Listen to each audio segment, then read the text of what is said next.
Sensing Culture. Funded by the Heritage Lottery Fund. Led by the Royal National Institute of Blind People. Improving the visitor experience for blind and partially sighted people. Museum of the History of Science. Oxford University Museums. Lewes Castle. The Beanie House of Art and Knowledge. Malcolm Johnson, Museum Visitor. I went to, ridiculously, considering I can't see in the dark, I went to Churchill's War Rooms, which is an underground bunker, so that was a really good idea. But I cracked on, and I'm of the attitude is that you've got two choices when you've got something like this. When you've got any disability, you either let it define you or you just crack on. So there has been periods in my life that I would have just seen the negative, oh, it's going to be really busy, I don't want to go. Whereas now I'm kind of, no, I'm going to go and experience it and get out of it what I can. What I get out of it would be different to other people, but that's kind of cool in a way. I get a unique experience that people don't. Melanie Griffiths, Museum Visitor. People are talking more and more about 3D printing, and I'd really love to see more of this. The arguments against it seem to be that often the weight and the feel of things isn't the same as having the real thing. Now, to me, if I've got something that gives me the shape, then any sort of description of textures and colours and things that go with that shape means so much more to me, because I've got a basis to work on. And, you know, scale models, that sort of thing, really help me. Gavin Griffiths, Museum Visitor. Tactile is very important because as much as I understand the world is a visual world, because I think it's 95% of what the average person gains in a daytime is through the eyes, that's only 20% of the senses we have. We have 5 senses. We don't use the other 80% to their full extent unless you lose your eyes like I did at a very, very young age. I've never really known what it is to see. So therefore, tactile means a lot to me. It doesn't have to be an exact replica. It's about getting a sense of what is in front of you. Obviously, you can't look at an exact replica of, say, a ship, because there's no way you could hold a ship in your hand. It's too big. But if somebody says to me, he's a model, it's 2 feet long, have a look at this, and you feel that on the table, and then they say, now you imagine that, actually that real size is a football pitch. You can scale it up then because you felt it. In your mind, if someone just says, he's a 2-foot model, I've never seen what 2 feet is. Swans on a lake. Sunshine reflected in the ripples. Seagulls swoop over the water. South Parade, Seaside Pier. A quiet pebblestone beach next to the pier. The waves lap gently against the shore. The University of Portsmouth. A red brick 2-storey building. Dr. Brett Stevens, Principal Lecturer, Creative Technologies. We've created a handling object, which is a version of Arthur Conan Doyle that people can sort of touch. So the interesting thing about this project is that it's a kind of combined digital and sort of practical project. So here we're in the Eldon Production Centre in the University of Portsmouth, and the guys here have constructed a lectern for this experience. So the whole thing should look like a rare sort of antique book that's available for people to experience. And then within that, on top of that, is the sort of book stand. That's actually created from a laser cut template. So all of that book stand is sort of a digital product as well, sort of put together. And then inside that is a sort of 3D printing. The 3D models have been created, either cast in the case of the sort of the silicon face, or they've been turned into, or sort of overpainted so that they can be used directly in the experience. So the figures of Moriarty and Sherlock Holmes from the Reichenbach Falls, those are actually 3D printed on our resin printer here. Laura Weston, Learning and Education Officer, Conan Doyle collection. So we were approached a few years ago by the RNIB. They had some money for a pilot project from the Heritage Lottery Fund, and we were approached and asked if we wanted to take part in a project. When I thought about it, when I looked at the Conan Doyle collection, we have a collection that is 3,500 objects, 16,000 books and 40,000 archives. It's quite difficult to interpret that to a visually impaired or blind person. Ken Matsui. His computer screen shows the 3D design of Conan Doyle's head.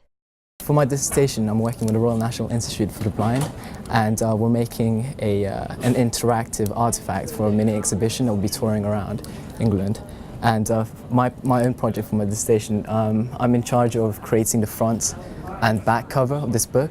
So now we have our wonderful exhibition. It's been unveiled today for everyone to see. We're hoping that it will go and be hired by each organisation. It's free to hire. It's as far and as wide as people would like it, as long as we can get it there. And people will be able to borrow it for either a day or for a week or for as long as they need it for, really. The whole point is to make it accessible. So we will do whatever we can to make it accessible for people to borrow. The Norwich Central Library, a 2-storey white building with glass entrance doors. Inside the library, 2 roller banners showing images from Conan Doyle's work. A large room in the library.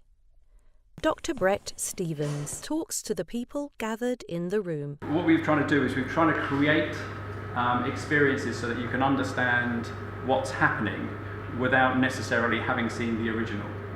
And although this looks like a nice velvet covered box, actually it's controlled by a small microcomputer inside that's running around different sort of sensors and actuators and things in the background, so that when you come over, this ghostly image is translated into something that you can experience with your hand.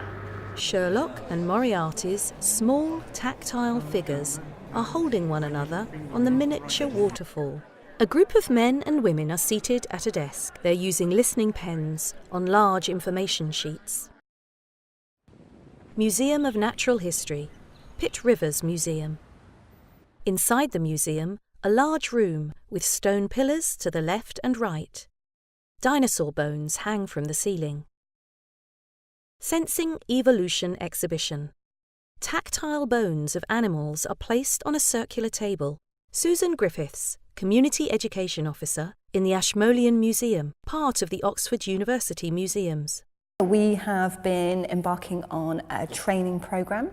So we have been training people in audio description, and we've been training our tour guides. So we have volunteer tours that are happen at each of the four museum sites, and we've been training our tour guides in audio description. So the idea is that anyone who comes along to any of the tours that they give should be able to ask for audio description to be a part of that tour. So it's aiming towards getting it more accessible for people. So we've been doing touch tours as well. But we're aware that those are done at a certain time of day, a certain time of the week, and it's not always accessible for people. So by trying to embed the audio description into our regular tours, it means that we're raising awareness amongst our tour guides, we're raising awareness amongst our staff, but it also means that people can access the museums at a time when it's more convenient for them and with their family. You know, if they're coming along with their family to a tour, it doesn't mean that they have to have a special version of a tour or a special version of an audio guide. That our volunteers should at least be able to embed little bits of audio description into what they're doing, and then if people want more, then they can come to a touch tour or they can talk to us about how else we can help them. Marie-Louise Kerr, Special Exhibitions Curator. So the training was back in June 2016, and it was the audio description training. It was really interesting, actually. I hadn't had any training to do with working with blind and partially sighted people before, so I was coming at it with no background knowledge, no information, and it was really nice to actually be guided through all the information,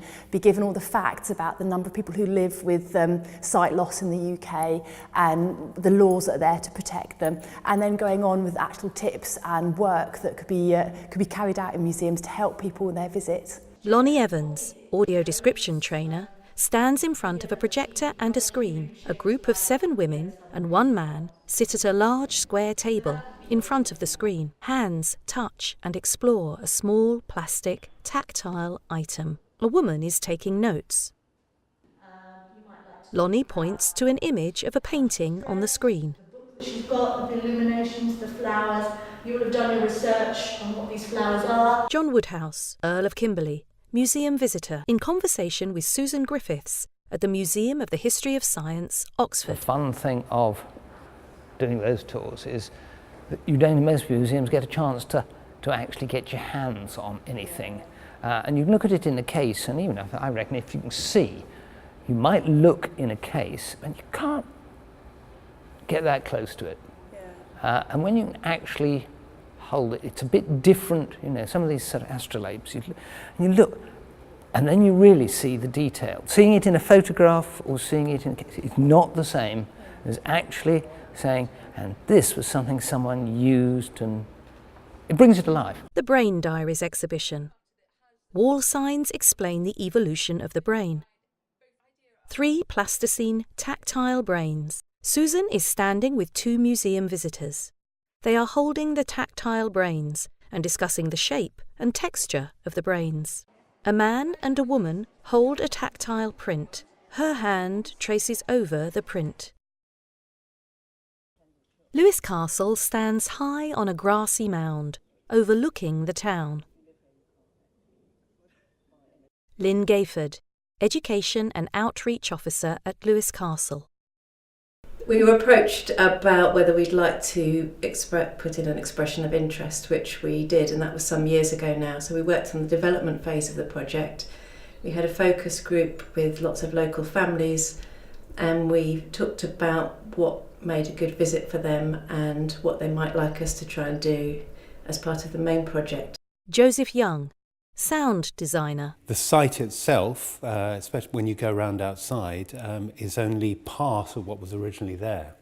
And so when you're trying to describe something to current day visitors and situate what they're seeing and then also stimulate their imagination about what used to be there, there's a challenge because only part of the original buildings actually survive. So it's trying to find that. And then there's also the thing of the balance between the sort of orientation of actually the information that you need to get blind and partially sighted visitors around the building, and also doing something a bit more creative with the form.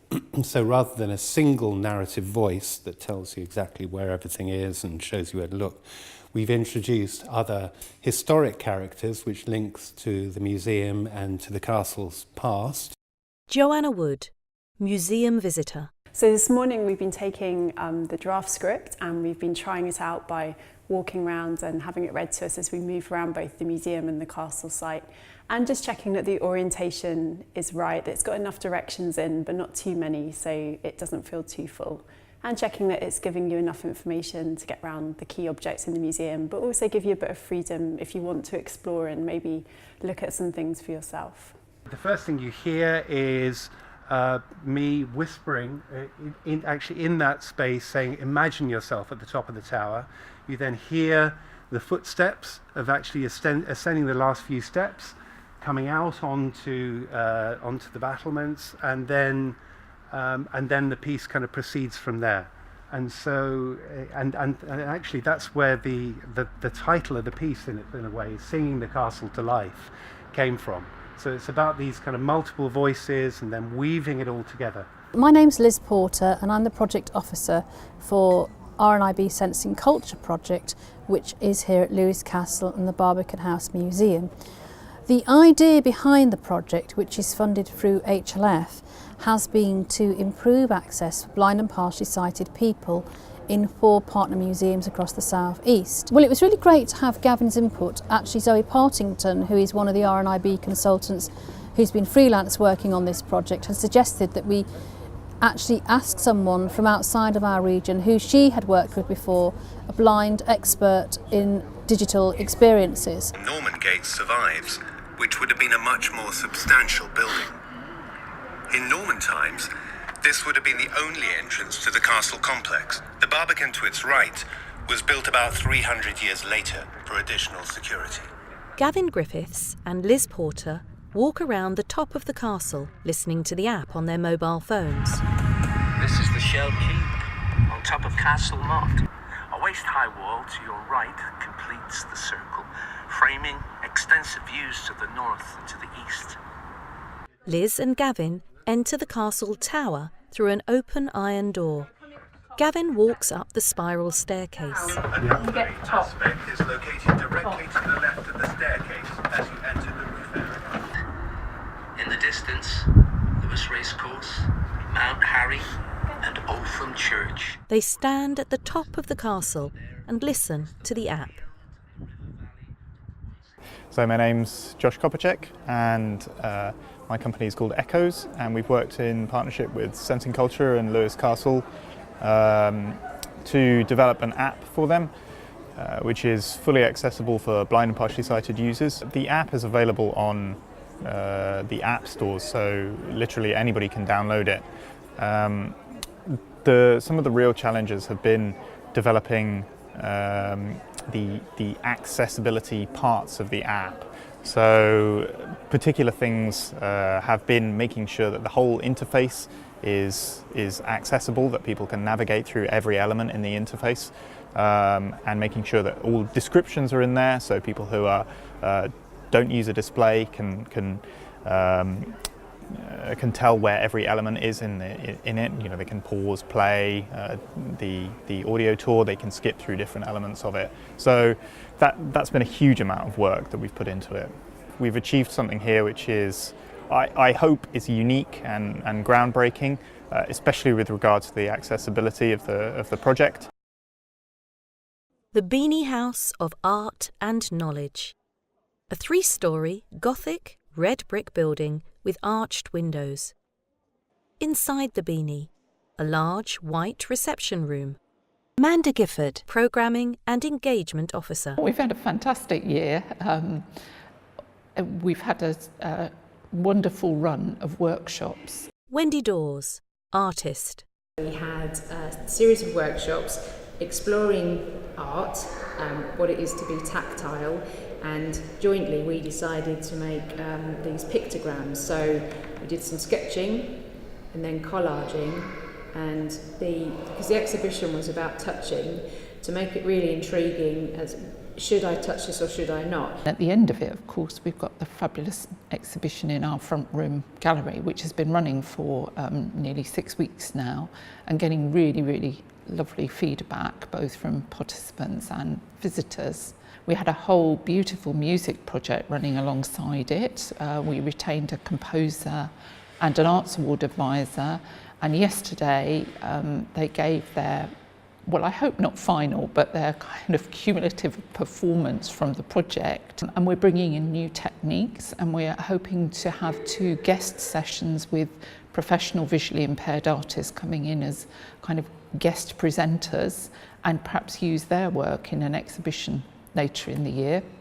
But also this is the year when we really want to concentrate on making the Beanie, and there'll be some work at the cathedral as well, a really accessible place for visually impaired visitors. The State of Museum Access Report 2016. 27% of UK museums provide no access information on their website for disabled visitors planning a visit. Only 30% of UK museums provide information on their website that would be useful for a blind or partially sighted person planning a visit. Only 18% of museums publicise labels or information for their exhibits in large print. Only 10% of museums publicise live audio-described tours or handling sessions for blind and partially sighted visitors. Only 5% are taking advantage of websites that provide detailed access audits, such as disabledgo.com, a Newens Guide. Producer Kirsten Stoddard. Director-Operator Jessie Kirby.